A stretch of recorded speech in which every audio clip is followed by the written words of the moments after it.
Sorelle, buona Pasqua.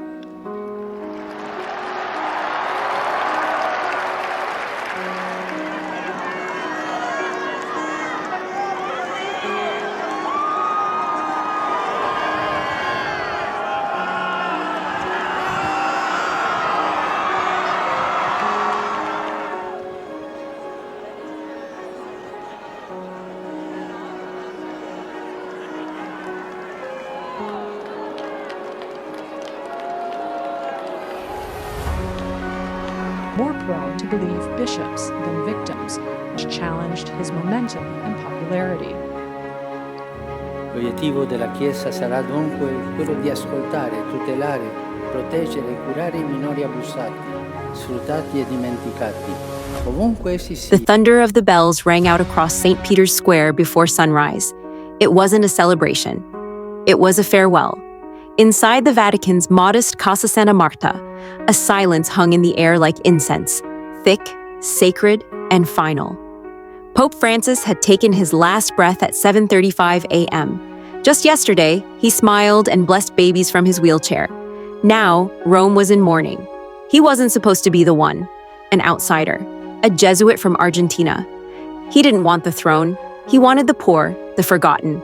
But in March 2013, Jorge Mario Bergoglio became the voice of over 1 billion souls, breaking centuries of tradition from the moment he said his first word as Pope, Buonasera. He rejected the palace, the gold, the pomp, and chose a dormitory instead. The people called him the People's Pope.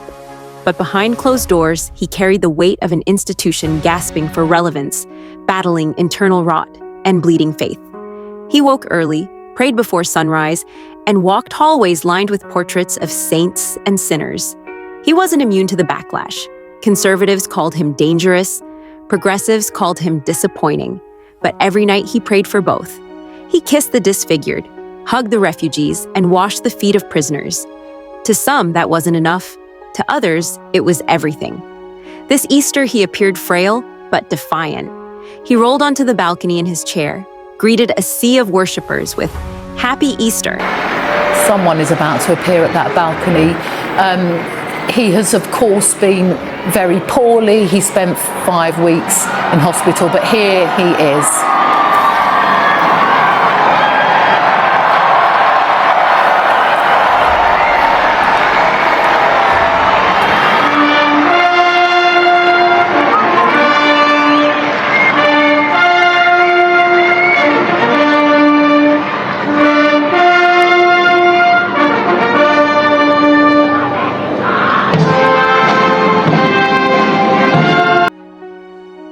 Then quietly watched his aide deliver the traditional address. No one knew it was his final blessing, not even him. At dawn, he was gone. No grand cathedral, no catafalque, no triple coffins layered with legacy. Just a simple wooden box lined with zinc, as he requested. No elevation. He didn't believe in towering above others, even in death. For the first time in over a century, a pope would be buried outside the Vatican. He chose the Basilica of St. Mary Major, a church of the people, a pope of the people, a final resting place among them.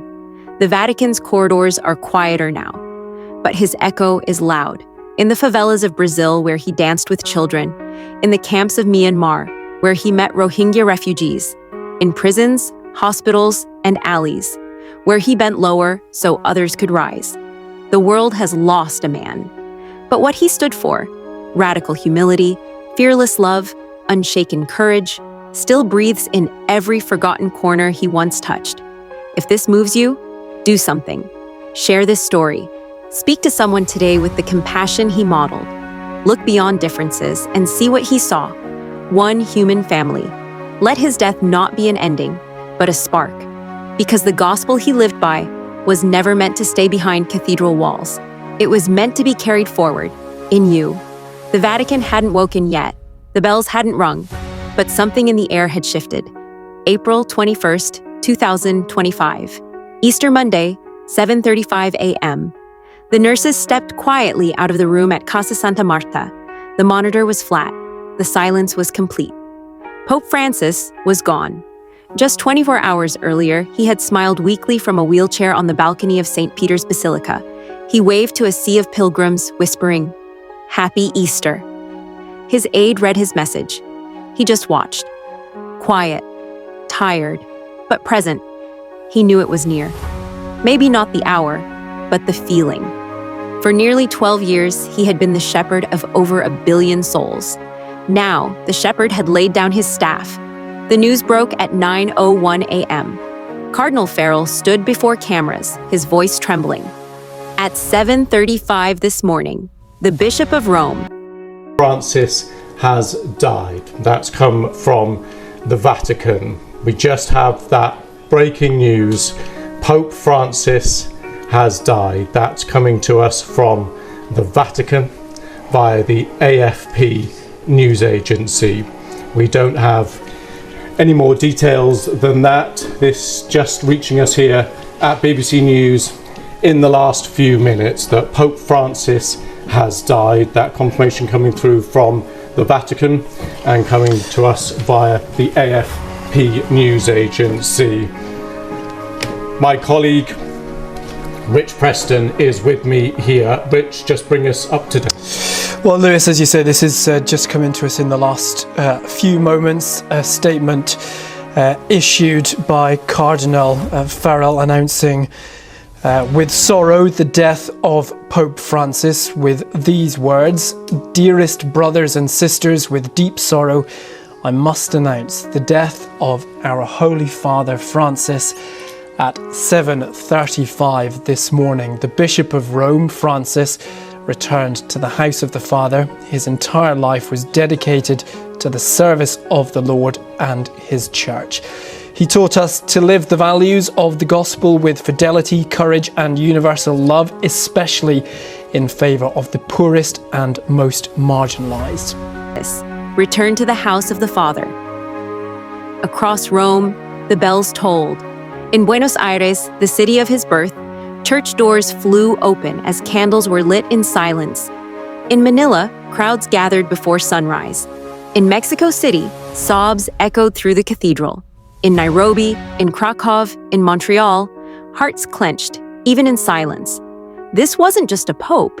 This was Francisco, the one who walked into prisons, hugged the disfigured, kissed the feet of refugees, the one who chose a dormitory over a palace, who carried his own briefcase, who refused gold thrones, who rode in a battered Fiat when limousines waited. Born Jorge Mario Bergoglio, December 17, 1936, a janitor's son, a chemical technician, a man who once swept floors in a lab. He became a Jesuit, took a vow of poverty, and meant it. When others climbed ranks, he walked among addicts, slum dwellers, the dying. In Argentina's darkest dictatorship, he hid people marked for death. His hands trembled when he said Mass, not out of fear, but out of awe. And in 2013, when Pope Benedict stepped down, he was called to Rome. The conclave expected someone else, someone younger, safer, but it was Bergoglio they chose. He chose the name Francis after Saint Francis of Assisi, a man who loved the poor, the earth, and peace. No one had dared take that name in 800 years. From day one, Francis broke every mold. He didn't sit on the throne of St. Peter, he walked. His church, he taught us to live the values of the gospel with fidelity, courage, and universal love, especially in favour of the poorest and most marginalised. So that news coming after the illness that we have been, of course, covering over the last few weeks here on BBC News, and his health has been watched, of course, not just at the Vatican there, but right around the world.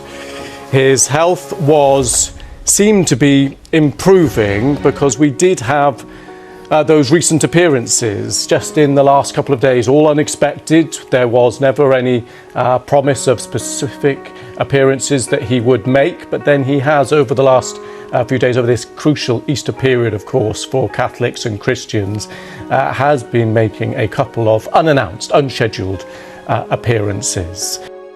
He didn't live in the Apostolic Palace. He stayed in a 2-room guest house. He didn't lecture, he listened. He warned of a church that had forgotten how to cry. And he wept, often, for migrants lost at sea, for children abused by priests, for war-torn families, for the earth. He took on the Vatican's inner circle, fired the corrupt, called out greed. I hated it, but he never stopped. He was called too liberal, too radical, too silent, too loud. Conservatives loathed him. Progressives wanted more. He stood in the middle, alone. He opened doors to divorced Catholics. He embraced LGBTQ+ people with kindness, saying, "Who am I to judge?" He spoke of mercy, not rules. Relationship, not ritual. He talked of climate change before it was safe, of wealth inequality, of capitalism with no soul. He offended the powerful but gave voice to the powerless. He met with imams, rabbis, atheists, victims, leaders, street sweepers, children, but rarely rested. Easter Sunday, 2025. He was wheeled to the balcony of St. Peter's for what no one knew would be his last greeting. The crowd roared. Cameras flashed. He looked tired, but present. He waved slowly, looked out over the sea of faithful, then back at the sky. The aide delivered the speech. He watched in silence, and when it ended, he was rolled back inside. He glanced back only once, as if saying goodbye. He had planned it all. No royal display, no gold caskets, no triple coffin, nobody on public platforms. A simple wooden coffin, lined with zinc, lid removed, so mourners could see, not idolize. He didn't want to be buried beneath the Vatican. He chose the Basilica of St. Mary Major because it was for the people, not the princes. For the first time in over 100 years, a pope would lie outside the Vatican walls. He was not afraid of being forgotten. He was afraid of being misunderstood. In Kenya, children gathered in churches to pray for him. In the Philippines, lines wrapped around cathedrals just to light a candle. In Argentina, old friends placed white roses outside his childhood home. In Syria, a refugee family cried. He visited our camp. He touched my son's scar. He said he was beautiful. Even world leaders paused. Some cried. And in the streets of Rome, the people simply said, "We didn't lose a pope. We lost a father." There are now no more white robes in the Vatican. For nearly a decade, there had been two, Benedict and Francis, two popes, two lives, two visions. Now the seat is empty, but not silent. 80% of cardinals appointed by Francis will now gather. He gave them the future. Whether they carry it forward is their choice. He wasn't perfect, but he was real. He spoke with a stammer. He smiled with exhaustion. He apologized when he failed, and in doing so, he reminded the world that holiness isn't about being untouchable. It's about being reachable. He didn't die a saint, he died a servant, and sometimes that's the greater miracle. If this story reached your heart, carry it forward. Francis believed in ordinary people doing extraordinary things with love. Start where he started, with the forgotten, the broken, the neighbor, the enemy. He didn't want applause. He wanted action. So act. Be kind when it's not easy. Forgive when it's undeserved. Speak for the silent. Feed the hungry. And love without calculation. Because that's what he died believing, and what the world still desperately needs.